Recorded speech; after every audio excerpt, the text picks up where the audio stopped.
Hello friends, welcome to Miles to Go channel. Thailand കാഴ്ചകളിലേക്ക് എല്ലാവർക്കും ഒരിക്കൽ കൂടി സ്വാഗതം. പട്ടായയിൽ വന്നിട്ട് രണ്ടാമത്തെ ദിവസമാണെന്ന്. ഞങ്ങൾ താമസിക്കുന്നത് സിറ്റിയോട് ചേർന്നുള്ള സിട്രസ് ഗ്രാൻഡ് ഹോട്ടൽ എന്ന 3 സ്റ്റാർ ഹോട്ടലിലാണ്. 3 സ്റ്റാർ ഹോട്ടലായതുകൊണ്ട് ബ്രേക്ക്ഫാസ്റ്റും നല്ലൊരു നിലവാരത്തിലുള്ള ബ്രേക്ക്ഫാസ്റ്റ് ഇവിടെയുണ്ട്. ഞങ്ങൾ 3 പേരും ബ്രേക്ക്ഫാസ്റ്റ് കഴിക്കുന്ന തിരക്കിൽ തേജു ഞങ്ങളുടെ ഒപ്പം നന്നായി ആസ്വദിക്കുന്നുണ്ടല്ലോ.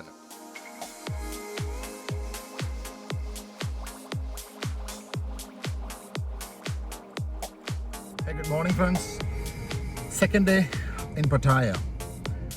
ഞങ്ങളിന്ന് നോങ്നൂഷ് ഗാർഡനിലേക്കാണ്. അപ്പോൾ നമ്മൾ സിട്രസ് ഗാർഡൻ ഹോട്ടലിൽ നിന്ന് നമ്മൾ ചെക്കൗട്ട് ചെയ്തു. ഇനി നോങ്നൂഷ് ഗാർഡനാണ്. അപ്പോൾ ഇന്നത്തെ ഡേ ടൈം നമ്മൾ മൊത്തം പ്ലാൻ ചെയ്തിരിക്കുന്നത്. അവിടെ നിന്ന് നമ്മൾ റോയൽ പാലസ് വേറൊരു ഹോട്ടലിലേക്കാണ് ഇന്ന് ഈവനിങ് ചെക്ക്. ഈ കൊച്ചു പയ്യനാണ് ഇന്നത്തെ ഞങ്ങളുടെ സാരഥി. ലൈസൻസ് എടുക്കാനുള്ള പ്രായമൊക്കെ ഉണ്ടാവും. ഇവന്റെ പേരാണ് ബിയ. കൃത്യസമയത്ത് തന്നെ ബിയ ഇവിടെ എത്തി. ഫ്രണ്ട്സ് പറഞ്ഞ എല്ലാ ഡ്രൈവർമാരെല്ലാം കൃത്യസമയം പാലിക്കുന്നുണ്ട്. ഞങ്ങൾ ഹോട്ടലിലൊക്കെ ഏതെങ്കിലും സമയം പറഞ്ഞിട്ടുണ്ടെങ്കിൽ ആ കൃത്യസമയത്ത് തന്നെ അവർ വന്ന് ലോബിയിൽ വെയിറ്റ് ചെയ്യുന്നുണ്ടാവും. ഇന്ന് ഞങ്ങൾ പോകുന്നത് ഇവിടെയുള്ള ഒരു ഏറ്റവും മനോഹരമായ ഒരു ട്രോപ്പിക്കൽ ഗാർഡൻ ഉണ്ട്. നോങ്നൂഷ് ഗാർഡൻ എന്നാണ് അതിൻ്റെ പേര്. ആ ഗാർഡൻ കാണാനാണ് ഇന്നത്തെ പ്രധാന ലക്ഷ്യം. ഏകദേശം ഒരു ദിവസം എടുക്കും അവിടുത്തെ എല്ലാ കാഴ്ചകളെല്ലാം കണ്ടു കഴിയാനായിട്ട്. അപ്പോൾ ഞങ്ങൾ ഇപ്പോൾ നിൽക്കുന്നത് പട്ടായയിലാണ്. പട്ടായയിൽ നിന്ന് നമുക്ക് വീണ്ടും സൗത്തിലേക്കാണ് പോകേണ്ടത്. ഞങ്ങൾ താമസിക്കുന്ന ഹോട്ടലിൽ നിന്ന് ഏകദേശം ഒരു 15 കിലോമീറ്റർ ഉണ്ട്. ജോംടീൻ സെക്കൻഡ് എന്നുള്ളൊരു പാതയിലേക്കാണ് ഇപ്പോൾ പ്രവേശിച്ചിരിക്കുന്നത്. ഇവിടെ നിന്ന് കുറച്ചും കൂടി പോയി കഴിഞ്ഞാൽ വേറൊരു എക്സ്പ്രസ് വേയിൽ കയറി പിന്നീട് ഇടത്ത് ഭാഗത്തേക്ക് എടുത്തു കഴിഞ്ഞാൽ ഈ ട്രോപ്പിക്കൽ ഗാർഡനിലേക്ക് എത്തുമെന്നാണ് മാപ്പിലൂടെ ഞാൻ മനസ്സിലാക്കിയത്. അപ്പോൾ അധികം യാത്രയില്ല, കൂടി വന്നാൽ ഒരു 40 മിനിറ്റ് യാത്രയേ ഉള്ളൂ.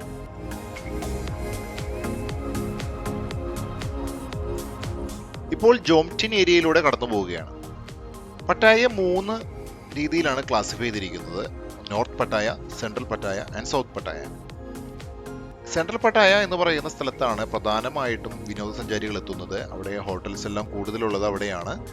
പ്രത്യേകിച്ച് പട്ടായ ബീച്ച് കാണുന്നവർക്ക്, ആഘോഷ രാവുകളിൽ പങ്കെടുക്കുന്നതിന്, അവിടെ വാക്കിംഗ് സ്ട്രീറ്റ്, ഇതെല്ലാം ഉള്ളത് സെൻട്രൽ പട്ടായയിലാണ്. നോർത്ത് പട്ടായ അല്ലെങ്കിൽ സൗത്ത് പട്ടായ ഇവിടെയെല്ലാം കുറച്ച് തിരക്ക് കുറവാണ്. എന്നാലും വിദേശികളെല്ലാം പ്രിഫർ ചെയ്യുന്നതാണ് ഈ ജോംടിൻ ബീച്ച്. വളരെ ശാന്തമായ ബീച്ചുകളാണ് ഇവിടെയുള്ളത്.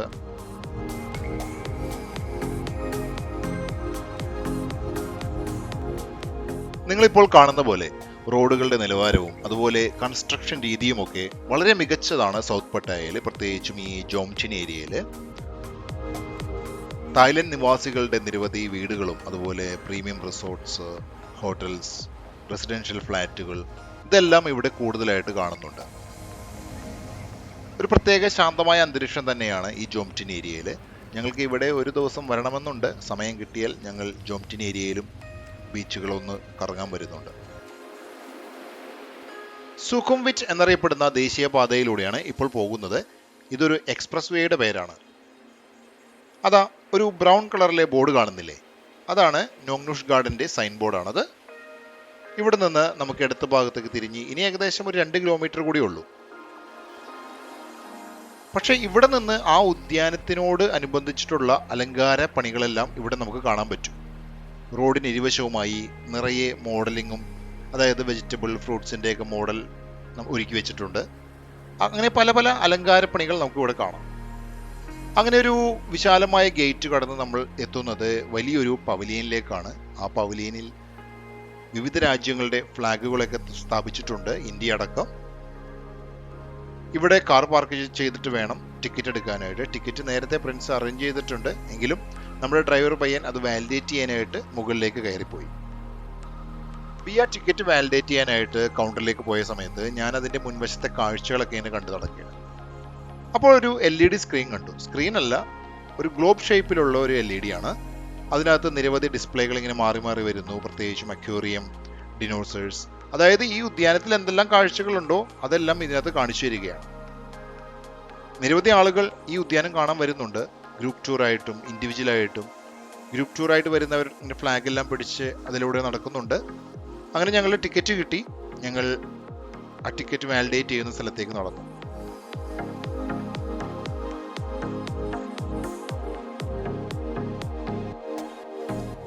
ഏകദേശം 500 ഏക്കറിലാണ് ഈ നോങ്നൂഷ് ട്രോപ്പിക്കൽ ഗാർഡൻ പരന്നു കിടക്കുന്നത്. ലോകത്തിലെ തന്നെ മനോഹരമായ 10 ഉദ്യാനങ്ങളിൽ ഒന്നാണ് നോങ്നൂഷ്.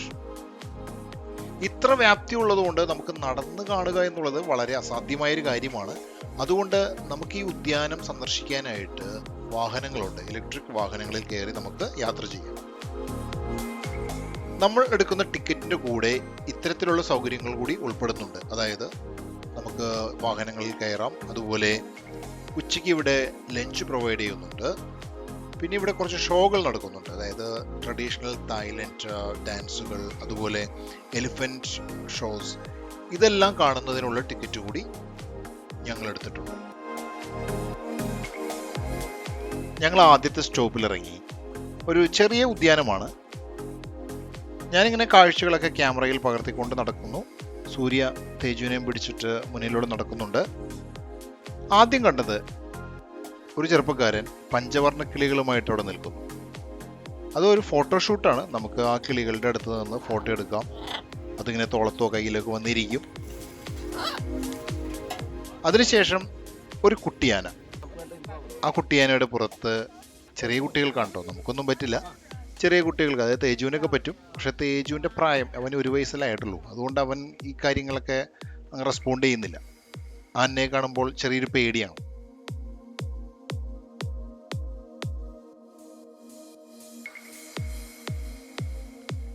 പഴവർഗ സസ്യങ്ങൾ നട്ടുപരിപാലിച്ച് വളർത്തിയെടുക്കാൻ പറ്റിയ ഒരു സ്ഥലമായിട്ടാണ് ഈ പ്രദേശത്തെ ആദ്യം കണക്കാക്കിയത്. പിന്നീട് പല മാറ്റങ്ങൾ വരുത്തി ജന്തു സസ്യജാലങ്ങളുടെ ഒരു പ്രത്യേക ആവാസ വ്യവസ്ഥയാക്കി മാറ്റിയെടുക്കുകയായിരുന്നു. അങ്ങനെയാണ് വിനോദസഞ്ചാരികൾക്ക് പ്രിയങ്കരമായി ഇന്ന് നാം കാണുന്ന നോങ്നൂഷ് ഗാർഡനായിട്ട് മാറിയത്.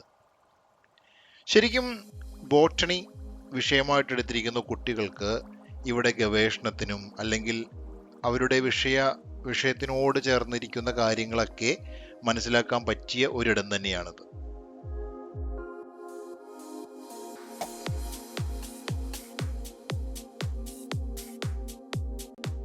ആദ്യമിറങ്ങിയ ഉദ്യാനത്തിലൂടെ ഞങ്ങൾ വീണ്ടും നടത്തം തുടർന്നു. ചില സ്ഥലങ്ങളിൽ പുതിയ പ്രതിമകളൊക്കെ സ്ഥാപിച്ച് അതിനെ പെയിന്റ് അടിച്ച് അലങ്കാരപ്പണി ചെയ്യുന്ന തൊഴിലാളികളെയൊക്കെ കണ്ടു. ഇങ്ങനെ നിരവധി അലങ്കാരങ്ങളുടെ ഒരു സമ്മേളനം തന്നെയാണ് ഈ ഉദ്യാനം. വെറുതെ കുറെ ചെടികളും പൂക്കളും വെച്ച് പിടിപ്പിച്ച് വിനോദസഞ്ചാരികൾക്ക് വേണ്ടി ഒരുക്കിയിരിക്കുന്നതല്ല. അങ്ങനെ നടക്കുമ്പോൾ ഒരു സ്ഥലത്ത് നിന്ന് നല്ല വെളുത്ത പുക വരുന്നത് കണ്ടു. അതും അലങ്കാരത്തിന്റെ ഒരു ഭാഗം തന്നെയാണ്. കൃത്രിമമായി ഇങ്ങനെ പുക സൃഷ്ടിച്ച് ആ ഒരു ഉദ്യാനത്തിന്റെ ചില ഭാഗങ്ങളൊക്കെ വളരെ മനോഹരമാക്കി മാറ്റുന്നു.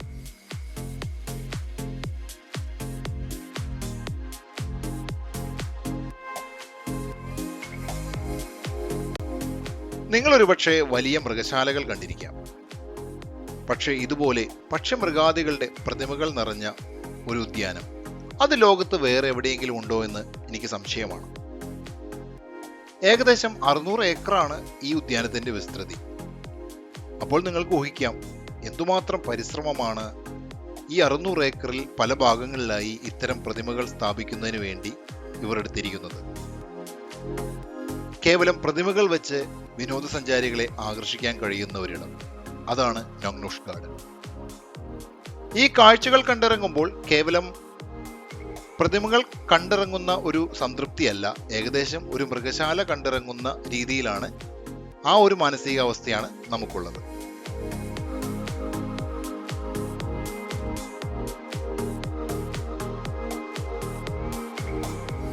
ബോൺസായി ചെടികളുടെ ഒരു നഴ്സറിയിലേക്കാണ് പിന്നീട് ഞങ്ങൾ പോയത്. മരുഭൂമി സമാനമായ പ്രദേശങ്ങളിൽ അല്ലെങ്കിൽ വരണ്ട പ്രദേശങ്ങളിൽ കാണപ്പെടുന്ന ചില സസ്യജാലങ്ങളുടെ ഒരു ശേഖരം തന്നെയാണ് ഇവിടെയുള്ളത്. അതായത് കാക്ടസ് ഒക്കെ ഇല്ലേ, കാക്ടസ് പല വർണ്ണങ്ങളിൽ തന്നെ ഇവിടെ കാണാൻ പറ്റും.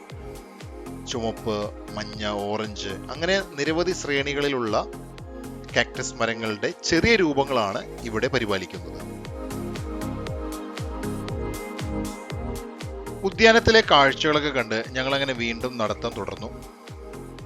പട്ടായയിലെ പ്രശസ്തമായ ഈ വിനോദസഞ്ചാര കേന്ദ്രം ഏകദേശം 30 വർഷത്തിലേറെയായി വിനോദസഞ്ചാരികളെ ആകർഷിക്കുന്നുണ്ട്.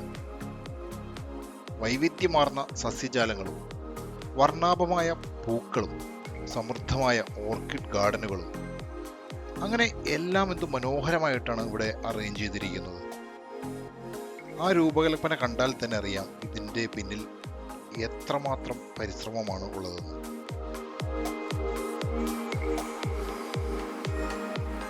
അന്തർദേശീയ സഞ്ചാരികൾക്ക് ഈ ഉദ്യാനം ഒരിക്കലും മറക്കാനാവാത്ത ഒരു അനുഭവം തന്നെയാണ് പ്രദാനം ചെയ്യുന്നത്. ഈ ഉദ്യാനത്തിൽ സസ്യജന്തുജാലങ്ങളുടെ പരിപാലന കാഴ്ചകൾക്ക് പുറമെ നിരവധി ഷോകൾ നടക്കാറുണ്ട്. അതായത് എലിഫന്റ് ഷോ, അല്ലെങ്കിൽ തനത് തായ് സംസ്കാരം ഉണർത്തുന്ന ചില ഡാൻസ് പരിപാടികൾ, അങ്ങനെ ഇതെല്ലാം ഉൾപ്പെടുന്ന ഒരു പാക്കേജാണ് ഞങ്ങൾ എടുത്തിരിക്കുന്നത്. നിരവധി പാക്കേജുകൾ ഇവിടെയുണ്ട്. പൂന്തോട്ടങ്ങൾ കാണുന്നതിനും അതുപോലെ സാംസ്കാരിക പ്രദർശനങ്ങൾ, പിന്നെ ആനയുടെ പ്രദർശനം, അതുകൂടാതെ ഒരു അന്താരാഷ്ട്ര ബുഫേ കൂടിയുള്ള ഒരു പാക്കേജാണ് ഞങ്ങൾ എടുത്തിരിക്കുന്നത്. ഏകദേശം 1200 ബാട്ടാണ് അതിനു വേണ്ടിയുള്ള ഒരാൾക്കുള്ള ചെലവ്.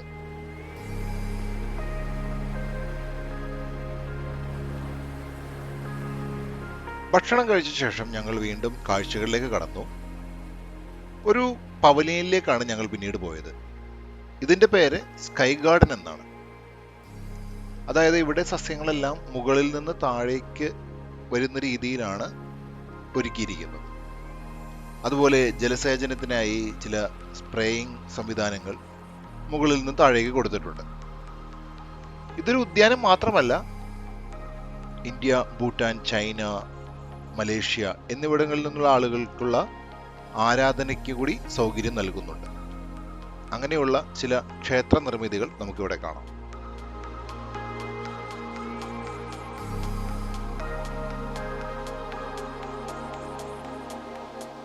വീണ്ടും ബഗിവേണ്ടിയിൽ കയറി ഞങ്ങൾ അങ്ങനെ യാത്ര തുടരുകയാണ്. എവിടെ നോക്കിയാലും പ്രതിമകൾ മാത്രം, മൃഗങ്ങളുടെ പ്രതിമകൾ അങ്ങനെ നിരത്തി വെച്ചിരിക്കുകയാണ്. ഒരു സ്ഥലത്ത് നോക്കിയപ്പോൾ നമ്മുടെ പുരാണ കഥകൾ, അതായത് പാലാഴി മദനത്തിന്റെ കഥ ആസ്പദമാക്കിയുള്ള ശില്പങ്ങളും അവിടെ നിരത്തി വെച്ചിരിക്കുന്നു. മരുപ്രദേശത്തെ മൃഗങ്ങൾ, അതായത് ഒട്ടകം പോലുള്ളത്, പിന്നെ ശൈത്യകാലത്തുള്ള ധ്രുവപ്രദേശങ്ങളിൽ കാണുന്ന മൃഗങ്ങൾ, ധ്രുവക്കരടി, സീൽ പോലെയുള്ള മൃഗങ്ങളുടെ പ്രതിമകൾ, അങ്ങനെ ഏത് കാലാവസ്ഥയ്ക്ക് അനുസരിച്ചിട്ടുള്ളതും അല്ലെങ്കിൽ ഏത് രാജ്യത്ത് കാണുന്നതുമായ പ്രതിമകൾ ഇങ്ങനെ നിരത്തി വെച്ചിരിക്കുന്ന ഒരു വലിയ ഒരു ഉദ്യാനം തന്നെയാണിത്.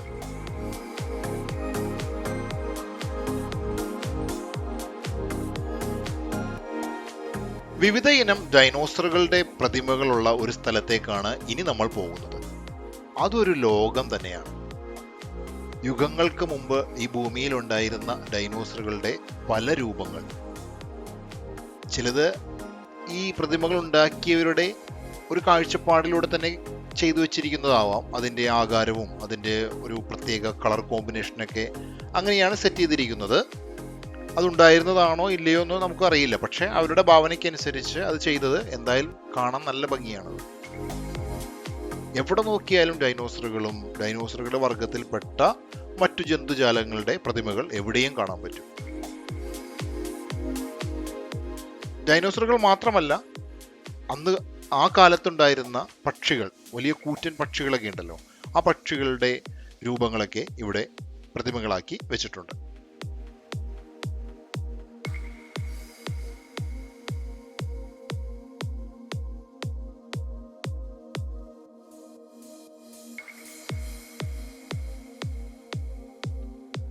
ഒരു സ്ഥലത്ത് വലിയ ഉറുമ്പുകളുടെ മോഡൽ ഉണ്ടാക്കി വെച്ചിട്ടുണ്ട്. അതും പല നിറത്തിൽ തന്നെ കാണാം. ഒരു മരപ്പാലം, അതായത് ഒരു തൂക്കുപാലമാണ്. ഞങ്ങൾ അതിലൂടെ കയറി ഉദ്യാനത്തിന്റെ മറ്റൊരു ഭാഗത്തേക്ക് നടക്കുകയാണ്. ആ പാലത്തിന്റെ ഇരുവശവുമായി ദേശാടന കിളികളുടെയും സീബ്രകളുടെയും മോഡലുകൾ ഇങ്ങനെ പ്രതിമകളാക്കി വെച്ചിട്ടുണ്ട്. അങ്ങനെ നിരവധി കാഴ്ചകളാണ് ഇവിടെ കാണുന്നത്. ഇടയ്ക്ക് നടന്നും ഞങ്ങൾ, അല്ലെങ്കിൽ നടന്ന് ക്ഷീണിക്കുമ്പോൾ ഏതെങ്കിലും ഒരു ബഗ്ഗി വണ്ടിയിൽ ഞങ്ങൾ കയറും. കാരണം നമ്മൾക്കത് ഫ്രീ പാസ് ആണല്ലോ. അപ്പോൾ ഞങ്ങൾ അതിൽ കയറി വീണ്ടും യാത്ര ചെയ്ത് പല കാഴ്ചകളൊക്കെ ഇങ്ങനെ കണ്ടു നടക്കുകയാണ്. എത്ര കണ്ടാലും നമുക്ക് മതിയാവില്ല. ഞങ്ങൾക്ക് ഉച്ച കഴിഞ്ഞ് പോകണമെന്നുണ്ട്. എന്നാലും ഭക്ഷണം കഴിച്ച് കുറച്ച് സമയം കൂടി അവിടേക്ക് ഒന്ന് കറങ്ങാമെന്ന് ഞങ്ങൾ വിചാരിച്ചു. നോങ്നൂഷ് ഗാർഡനിലേക്കുള്ള ട്രിപ്പ് ഞങ്ങളുടെ ഐറ്റിനറിയിലേക്ക് ആഡ് ചെയ്യുമ്പോൾ, അതായത് പ്രിൻസ് ആണല്ലോ ഞങ്ങളുടെ എല്ലാ ഐറ്റിനറിയും സെറ്റ് ചെയ്തത്. അപ്പോൾ ഞാൻ ആദ്യം വിചാരിച്ചത് ഇതൊരു ചെറിയൊരു ഉദ്യാനം മാത്രം, അതായത് കുട്ടികൾക്ക് സന്തോഷിക്കാൻ, അല്ലെങ്കിൽ കുറച്ച് പൂക്കളും ചെടികളൊക്കെ ഇങ്ങനെ കണ്ടു നടക്കുക, നമ്മുടെ ദുബായിലെ മിറാക്കിൾ ഗാർഡൻ പോലെ, അങ്ങനെയൊക്കെയാണ് ഞാൻ ആദ്യം വിചാരിച്ചത്. പക്ഷേ നിങ്ങൾ ഈ കണ്ട കാഴ്ചകളൊക്കെ ഇപ്പോൾ മനസ്സിലായി കാണും, നിരവധി കാഴ്ചകളുണ്ട് ഇവിടെ. അതുകൊണ്ട് തായ്ലൻഡിലേക്ക് ഒരു ട്രിപ്പ് വരുമ്പോൾ നോങ്നൂഷ് ഗാർഡൻ ട്രിപ്പ് ഒരിക്കലും നിങ്ങൾ മറക്കരുത്, അതെന്തായാലും ചെയ്യണം. നോങ്നൂഷിലെ കാഴ്ചകൾ ഇവിടെ തീരുന്നില്ല. ഈ ഉദ്യാന കാഴ്ചകൾക്ക് പുറമെ ഇവിടെ തനത് തായ് സംസ്കാരം ഉണർത്തുന്ന നൃത്യങ്ങളും എലിഫന്റ് ഷോ, അങ്ങനെ കുട്ടികൾക്കും മുതിർന്നവർക്കും ഒരേപോലെ ഉല്ലസിക്കാവുന്ന കുറെ കാര്യങ്ങൾ ഇവിടെ ഉണ്ട്. ആ കാഴ്ചകൾ നമുക്ക് അടുത്ത എപ്പിസോഡിൽ കാണാം. ബൈ.